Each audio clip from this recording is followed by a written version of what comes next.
Would you like to learn how to align your frequency so you can communicate with those on the other side? This is Robert Manni, host of Guys TV, and this week my special guest is Mark Anthony, JD, the Psychic Explorer.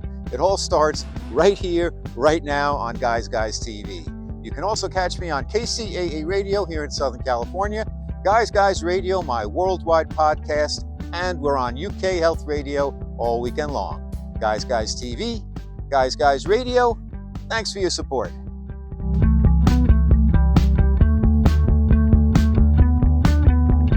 Okay, Guys Radio, it is the interview portion of our show, and I'm delighted to bring on a new guest, Mark Anthony, JD, also known as the Psychic Explorer. Let me tell you a little bit about Mark.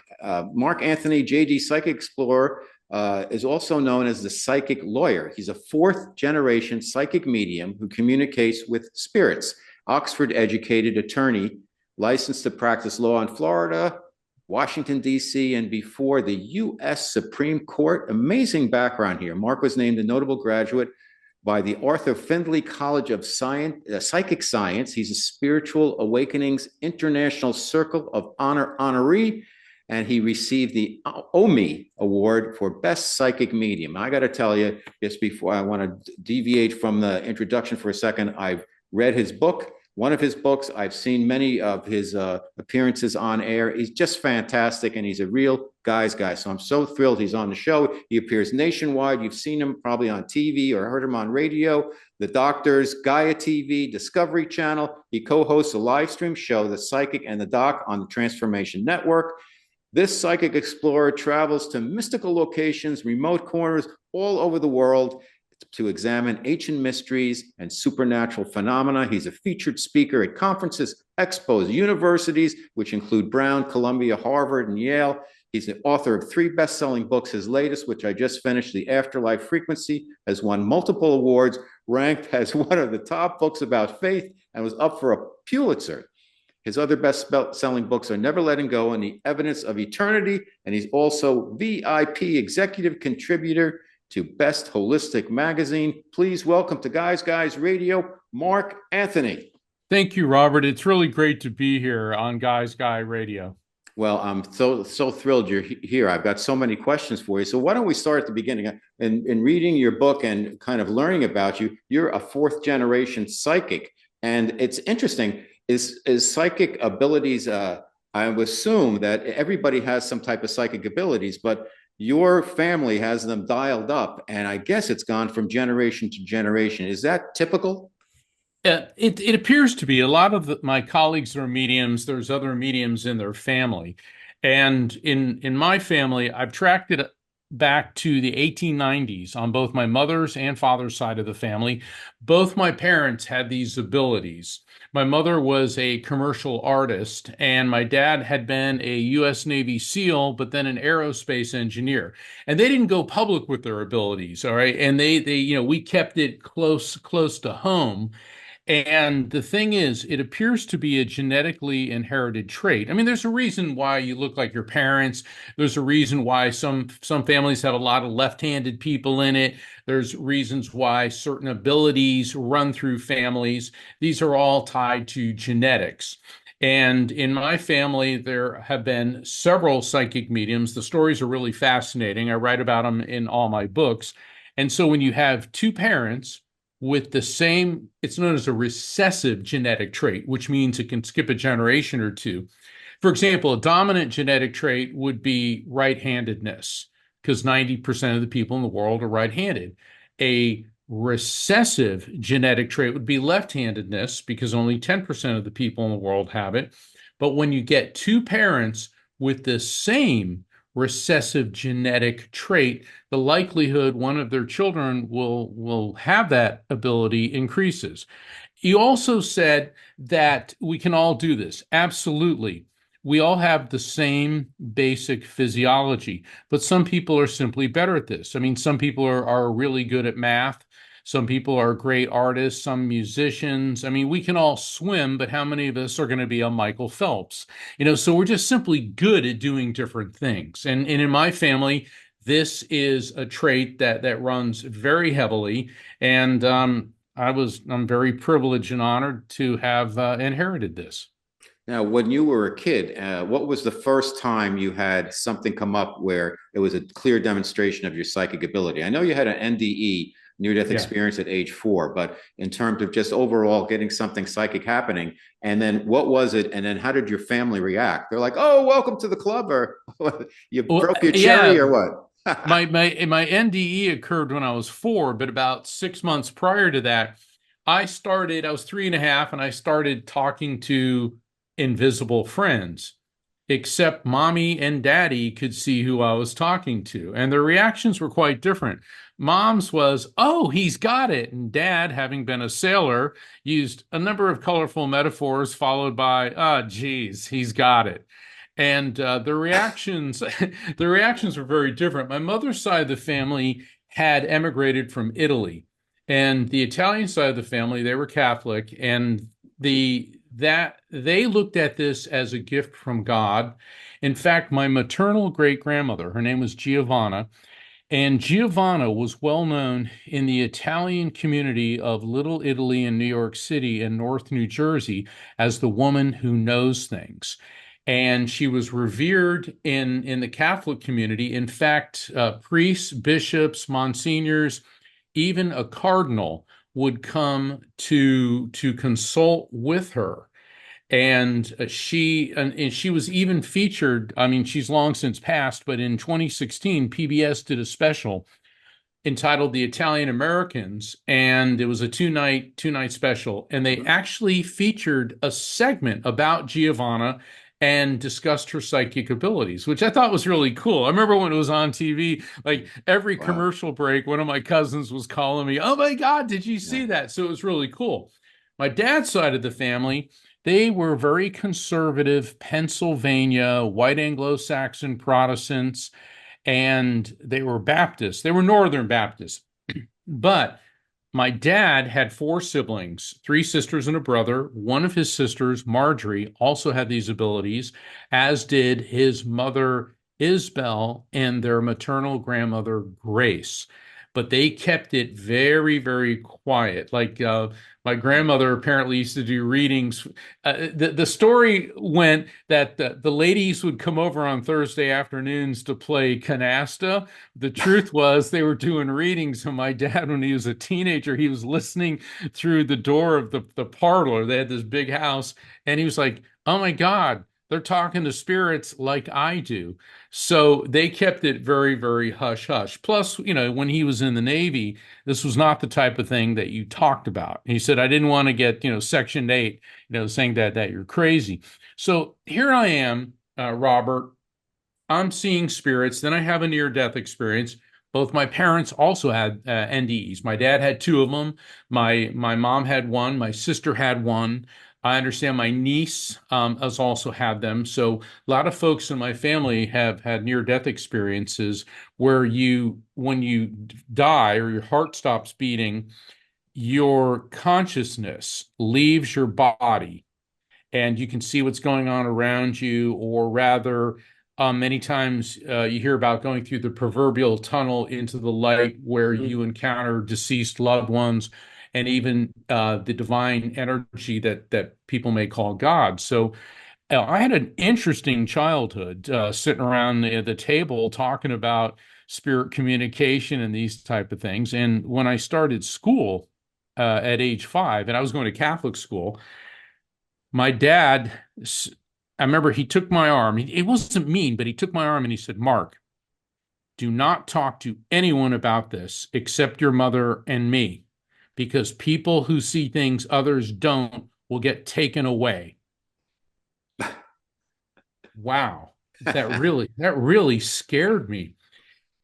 And he could see I was frightened. And my dad, he was a tough guy, but he was a real loving dad. And I remember he held me and he goes, "I'm trying to protect you." Well, Robert, I found out years later why he said that. His sister Marjorie, who was also a medium, she had married this guy who was very religious. He was basically a religious fanatic, is what he was. And he was afraid of her abilities. And this was about 20 years before I was born that this happened. And he was a machinist. He worked at a steel plant in Pennsylvania. One day he was getting ready to go to work, and Marjorie started having these pains in her stomach. And she said, "You can't go to work. I feel something in my gut. Something horrible is going to happen to you." And she begged him not to go to work. They had a big argument. Finally, he gave in and fine, I'll stay home.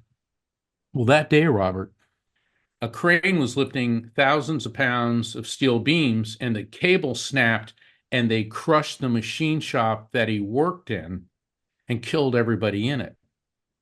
Now, you would think that he would be grateful because chances are he would have been killed.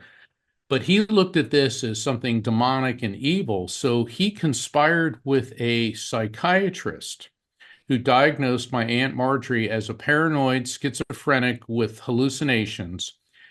She was taken forcibly from her home by men in white coats. They put her in a straitjacket and they took her to a mental institution where she was forcibly subjected to electroshock therapy of her brain for over a period of 6 months. And that damaged her brain so much that she never again talked about seeing spirits. And I didn't learn about this, figure this out until I was almost 20. And then I realized why Dad said to me, people who see things others don't get taken away.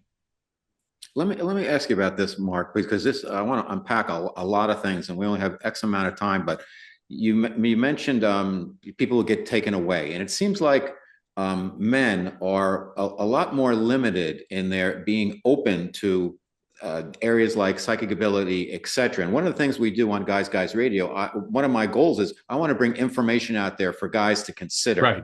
And so I'm so pleased that you're on the show because you're a regular guy, you're a guy's guy, and so am I. And I'm totally open to this, and you're open to this. Why do you think it is that men are more closed about things like psychic ability, anything that's kind of right brain versus women? You know, that is such a fascinating question, and one because I work with a lot of men's groups that grieving men. It's because psychic ability is emotional.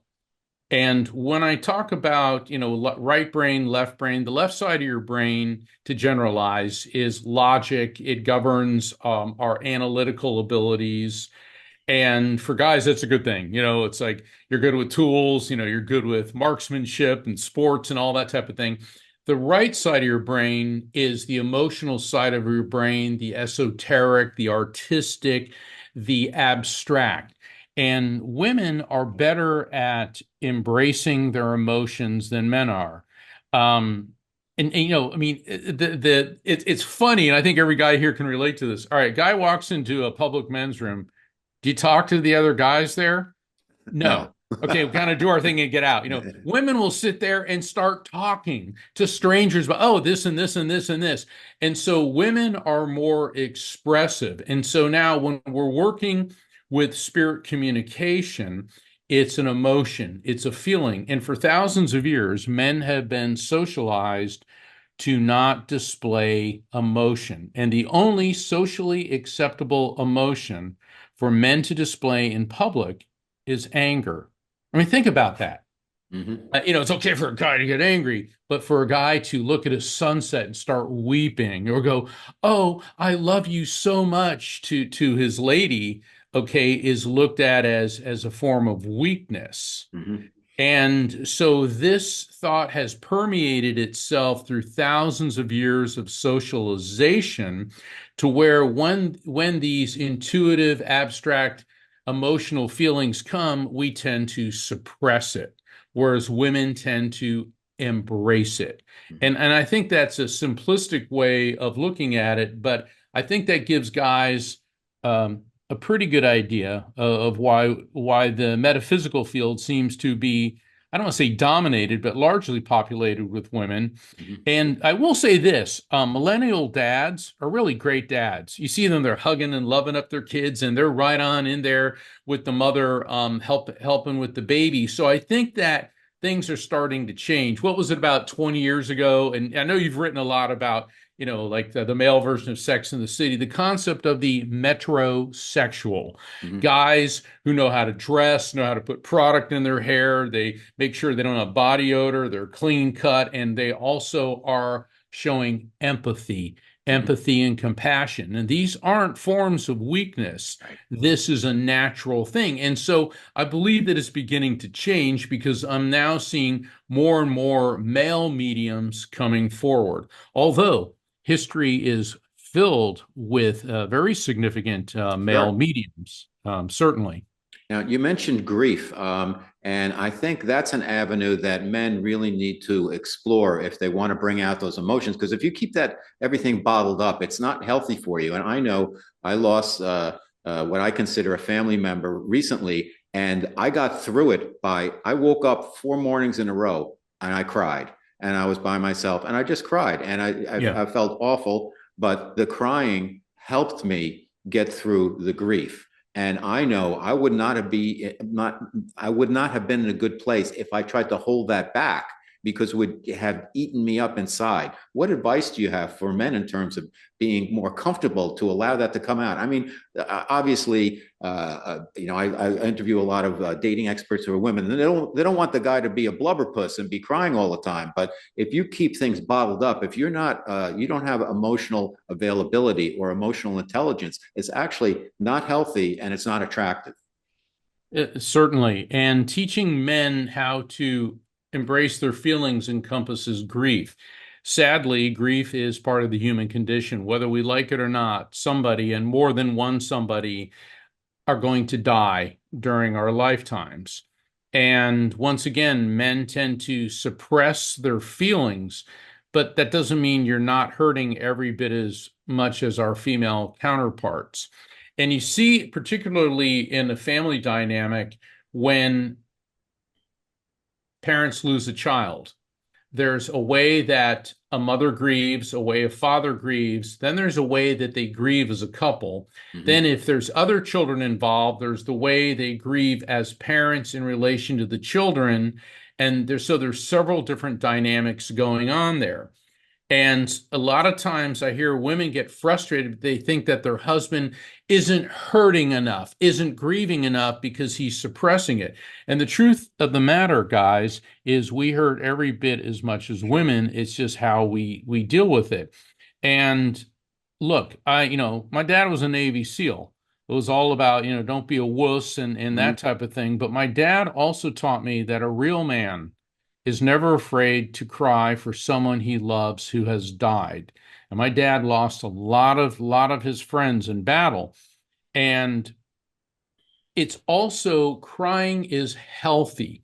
Now, when it comes to crying, that doesn't mean you need to walk into your office at work and in tears or Right. do it publicly. You can go somewhere private. It's always good to maybe drive somewhere, park, and have a good cry. Our car is our inner sanctum. So don't do it when you're driving, okay? But go somewhere where it's safe. And there's also scientific evidence to prove that crying is the healthy thing to do. Studies conducted at a university in Minnesota and another one in Southern California have found that the tears of grief, and tears of grief are different than reflex tears. Reflex tears are like, you smell pepper or pollen or whatever and you sneeze. But tears of grief actually contain the neurotransmitters that cause depression. And so when you shed tears of grief, you are getting out of your body the chemicals that Mhm. actually cause depression. And that's why, and Robert, I'm so glad you said, you would cry and you'd feel better afterwards. It's kind of like, you take up a beer and you shake it and then, Yeah. you let that pressure out. And that's why after a good cry, you feel emotionally relieved, but also physically exhausted because those neurotransmitters are depleted, and then they're replaced with endorphins, where you get that sense of relief. So, guys, we have hearts, feelings, a nervous system, and tear ducts for a reason. Crying is healthy. Suppressing your feelings that can cause tremendous tremendous cardiovascular problems. And if I can, Robert, indulge me just for a minute. Please. You hear a lot about a couple that have been together for a long time, or a parent and a child. One dies and then the other dies within a couple days or maybe a couple weeks. We saw this with Doug Flutie's parents. Also, Carrie Fisher, okay, Princess Leia, when she died, her mother, Debbie Reynolds, died like a day or so later. There is a condition referred to as Takotsubo cardiomyopathy, aka broken heart syndrome. We've all heard, oh, he died or she died of a broken heart. It's true. What happens is the grief causes chemical buildup, and the reason it's called Takotsubo cardiomyopathy. A Takotsubo is a Japanese octopus trap. And so doctors who've x-rayed and done ultrasounds on the hearts of people with this condition, they find that the left ventricle swells up and takes on the appearance of a Japanese octopus trap, Takotsubo, okay? And what happens is when people start showing signs of like dizziness, numbness, you got to get them into the doctor, into the emergency room right away, because if the broken heart syndrome is treated immediately, drugs can counteract it and they can survive. And the fascinating thing about Takotsubo cardiomyopathy is once it's treated, it doesn't come back. It's a temporary condition triggered by the chemicals that cause grief. So guys, crying, expressing your grief, you can do it privately. You don't have to share your tears with everybody. It's healthy. It's not weakness. It's the smart thing to do. Amazing. My special guest on Guys Radio, Mark Anthony, JD, the psychic explorer. It's interesting. We're talking about grieving, and that means that somebody has passed over. And you talk about in your books, you get into the science of it, the psychic science, if you will, about how frequency works, where we are in the 3D and we're kind of in a dense frequency, and people who have passed over in a lighter frequency, and they're part of the cosmic kind of collective, if you will. It's like an internet, I think, the way you described it. Yeah. And for them to be able to communicate with us, it sounds like, and correct me, and please unpack this for our audience, that when we reach out to them, it's easy for them to hear us because we're dense and they're light. And it's harder for them to come and communicate with us because they have to get into a denser area to be able to get through to us. So it's harder for us to actually hear them, but they can hear us. Could you talk to us about the whole electromagnetic soul and how the frequencies work and how you match up to be able to have the ability you have to be able to know what's going on the other side? Certainly. Well, thank you. Obviously, you did read my book. I did. Yeah, you did. Every great belief system from Hinduism 5,000 years ago through Zoroastrianism, Buddhism, Judaism, Christianity, Islam, Native American religions, animistic religions of Africa, all teach that the soul, the who and what we are, pre-exists the body, comes into the body, moves on after our body dies. We know from the second law of thermodynamics in physics, energy is neither created nor destroyed, only transferred from one form to another. According to neuroscience, the study of the human brain, the brain has an electrical field, an energetic field. We know from physics that everything is made of molecules, which in turn are composed of atoms, which in turn are comprised of electrons, protons, and neutrons, which in turn are composed of the smallest particle of pure electromagnetic energy known as a quantum. And that's where we get the term quantum physics. Now, for our physics enthusiasts, an electron is technically a quantum because it's 1/1800th the size of a proton. So I want to make sure that we haven't missed any stone unturned there. So on the subatomic level, Robert, everything, that means you, me, the microphones we're speaking into, the radio waves that this show is being broadcast on, the rings of Saturn, and beyond. Everything in our material world universe is at the subatomic level made of the same form of electromagnetic energy. I mean, in other words, this pen is made of the same electromagnetic energy that I am. It's just vibrating at a lower frequency. So I developed the term the electromagnetic soul to describe in 21st century terms what we really are, which is pure electromagnetic energy, which, a soul, which is a soul and a consciousness. And now, how do we communicate with souls? Well, here we are in our brain. Our brain did not create our consciousness. The brain is a carbon-12 and salt resonator floating in water inside of our skull. A processor. A processor, precisely. And it did not create your electromagnetic soul. It only hosts it the way your computer hard drive hosts the programs on it. I mean, our computers did not create, Windows and all the programs on it. It hosts it. And so think of, and so the brain has 5 main frequencies. There's others, but these are the main ones. And those are gamma, beta, alpha, theta, and delta. Gamma, that's when you're doing calculus homework. All right, your brain is cranking. You're on Final Jeopardy. It's that's complex problem solving. Beta, activities of daily living. We're in the beta state right now. Everybody listening is in the beta state. When you start to drift off and relax, you go into alpha. For our California listeners, I call this the groovy baby state, because you start to relax. When you go to theta, theta is this restful sleep where you dream. And then there's delta.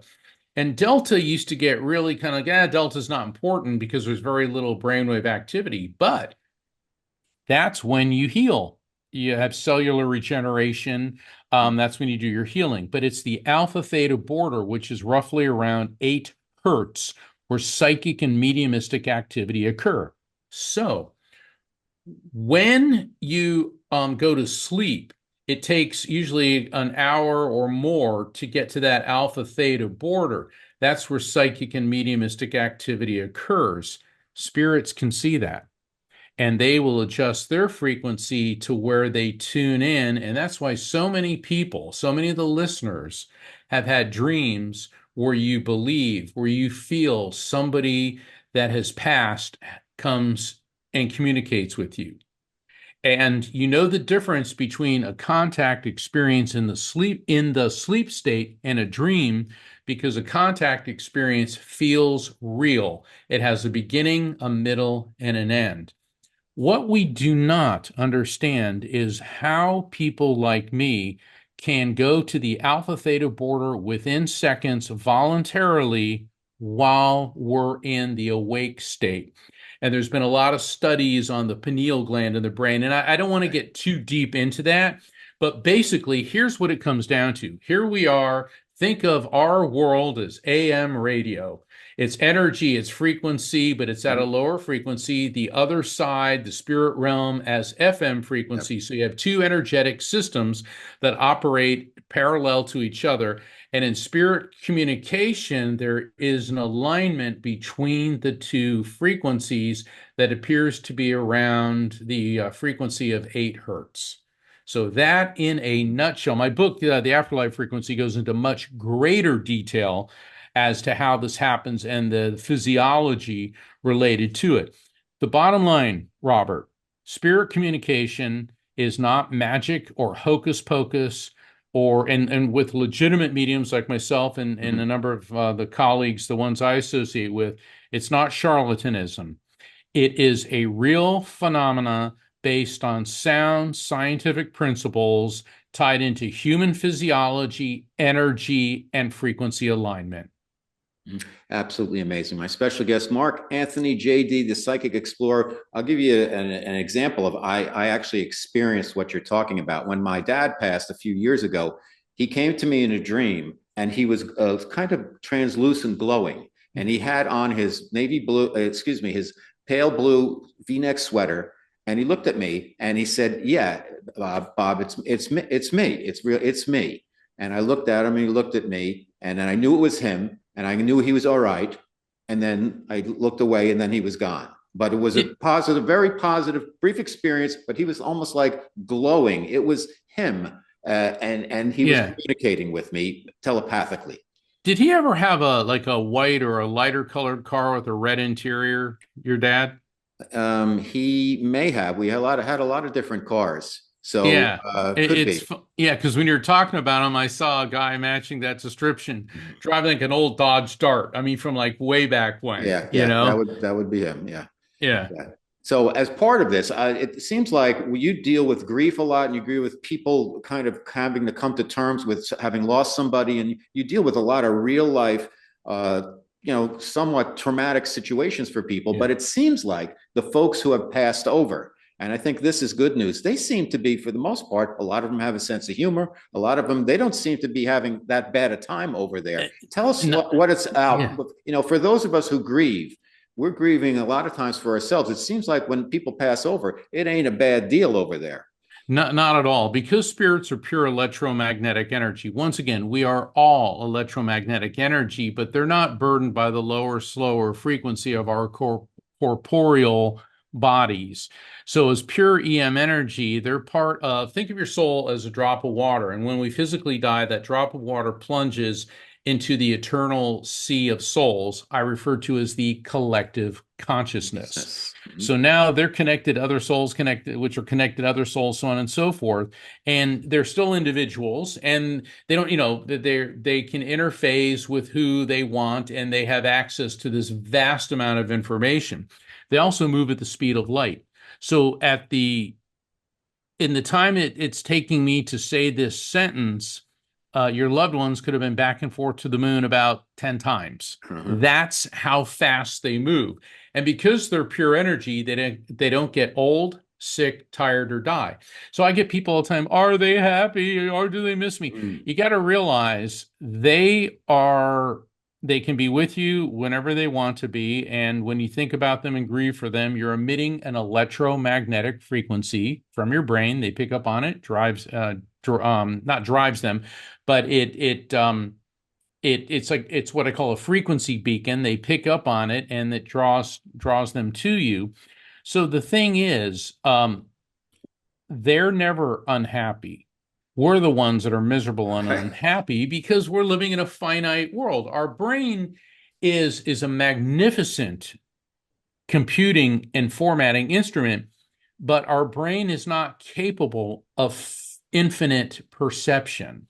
Everything we have involves limitations. We're born, we grow old, we die, so we perceive time in a linear fashion, Mhm. and everything we know has boundaries, whereas spirits are free of all that.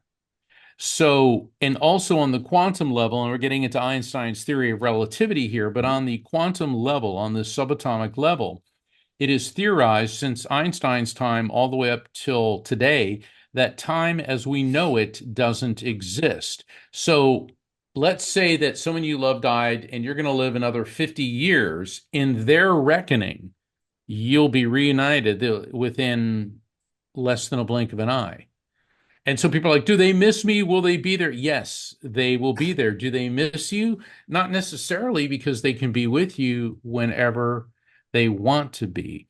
And so we tend to think of spirits as invisible humans with our same physical limitations lumbering around, and that's not the case. And I'm just giving you the tip of the iceberg. Suffice it to say, your loved ones in spirit are not miserable. They're not grieving. They're not sad.